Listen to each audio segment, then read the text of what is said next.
شروع اللہ کے نام سے جو نہایت مہربان اور رحم کرنے والا ہے۔ معزز ناظرین اکرام، ایک غریب آدمی کا بیٹا شہر میں نوکری کرتا تھا۔ باپ نے بہت دفعہ فون کیا کہ بیٹے ایک دفعہ آ کر مل جاؤ، مگر بیٹا نوکری کی مجبوری بتا کر نہ آتا۔ آخر باپ اپنے بیٹے سے ملنے کے لیے شہر چلا جاتا ہے۔ وہاں جا کر اسے پتا چلتا ہے کہ اس کے بیٹے کے ساتھ ایک خوبصورت لڑکی بھی رہتی ہے۔ باپ، بیٹا اور وہ لڑکی تینوں ڈنر کی ٹیبل پر بیٹھ جاتے ہیں۔ باپ اپنے بیٹے سے پوچھتا ہے کہ بیٹا تمہارے ساتھ یہ لڑکی کون ہے؟ بیٹا کہتا ہے کہ پاپا یہ لڑکی میری روم پارٹنر ہے اور میرے ساتھ ہی رہتی ہے۔ اور ساتھ ہی بیٹا کہتا ہے کہ پاپا مجھے پتا ہے کہ آپ کیا سوچ رہے ہوں گے، ہم دونوں کے درمیان کوئی ایسا ریلیشن نہیں ہے، آپ بے فکر رہیں، ہم دونوں کے کمرے بھی مختلف ہیں اور ہم الگ الگ ہی سوتے ہیں، ہم لوگ صرف اچھے دوست ہیں۔ باپ نے کہا اچھا بیٹا، اگر ایسا ہے تو بہت اچھی بات ہے۔ دوسرے دن اس کے پاپا واپس چلے جاتے ہیں۔ ایک ہفتے کے بعد لڑکی اس کے بیٹے سے کہتی ہے، سنو، گزشتہ اتوار تمہارے پاپا نے جس پلیٹ میں کھانا کھایا تھا تب سے وہ پلیٹ غائب ہے، مجھے تو شک ہے کہ پلیٹ تمہارے پاپا نے ہی چوری کی ہوگی۔ وہ آدمی کہنے لگا، یہ تم کیا کہہ رہی ہو؟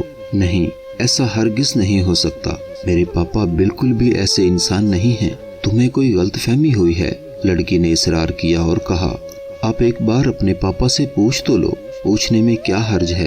وہ آدمی اپنے پاپا سے پوچھنے پر راضی ہو گیا اور اپنے پاپا کو ایک میسج لکھ کر بھیجا، ڈیئر پاپا، جب سے آپ گئے ہیں ہماری ایک پلیٹ نہیں مل رہی۔ وہ پلیٹ لڑکی کے باپ نے اسے گفٹ کی تھی۔ میں یہ نہیں کہہ رہا ہوں کہ آپ نے پلیٹ چوری کی ہے، اور میں یہ بھی نہیں کہہ رہا ہوں کہ آپ نے پلیٹ چوری نہیں کی۔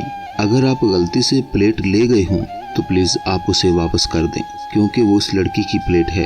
اس لڑکے کے پاپا اسے 1 گھنٹے کے بعد جواب بھیجتے ہیں، ڈیئر بیٹا، میں یہ نہیں کہہ رہا ہوں کہ تمہاری روم پارٹنر تمہارے ساتھ سوتی ہے، اور میں یہ بھی نہیں کہہ رہا ہوں کہ وہ تمہارے ساتھ نہیں سوتی، مگر اگر اس پورے ہفتے میں وہ لڑکی ایک بار بھی اپنے کمرے میں اپنے بیڈ پر جا کر سو جاتی تو تکیے کے نیچے ہی سے اسے پلیٹ مل جاتی جو میں نے وہاں چھپائی تھی۔ معزز ناظرین اکرام، کبھی بھی اپنے آپ کو والد محترم سے زیادہ ہوشیار، عقل مند اور پڑھا لکھا مت سمجھیں، کیونکہ والد چاہے جتنا مرضی ان پڑھ ہی کیوں نہ ہو، لیکن آپ سے زیادہ ہوشیار اور عقل مند ہوگا۔ اس لیے اپنے والدین کی قدر کرو اور انہیں عزت دو۔ یا اللہ، ہمیں اپنے والدین کی عزت کرنے کی توفیق عطا فرما، آمین ثم آمین۔